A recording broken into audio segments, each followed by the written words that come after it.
President William Ruto says that Kenya has made significant progress in digging itself out of the debt distress it was in when he first took office, and maintains that increased taxes and levies are inevitable. As Brian Mushiri reports, the president is calling for a more inclusive approach towards engagements on the fiscal policy.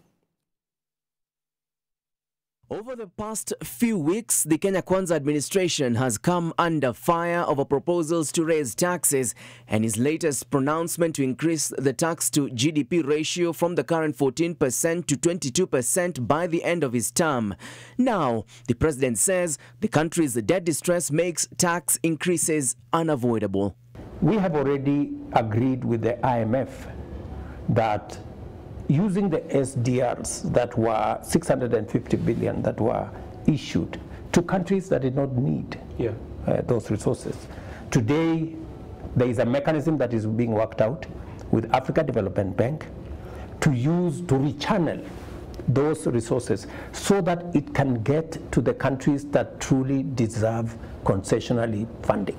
He urged that the global financial system be reviewed in order to make it easier for debt-ridden countries such as Kenya. Some countries access development resources 5 times more than in other countries. And because of that realization, and because it's now accepted globally that there is something wrong and there is need to recalibrate the international financial architecture, we have put proposals on the table. President Ruto noted there was a need to allocate resources tailored to address the challenges posed by climate change in order to advance global climate action objectives.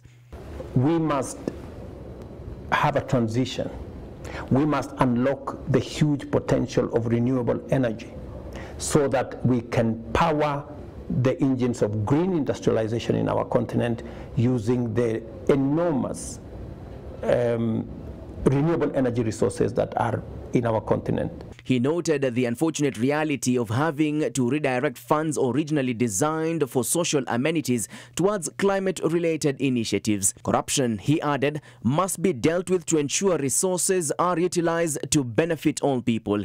He made the remarks during the presidential conversation session at the Africa CEO Forum 2024 in Kigali, Rwanda. Brian Mushiri, NTV.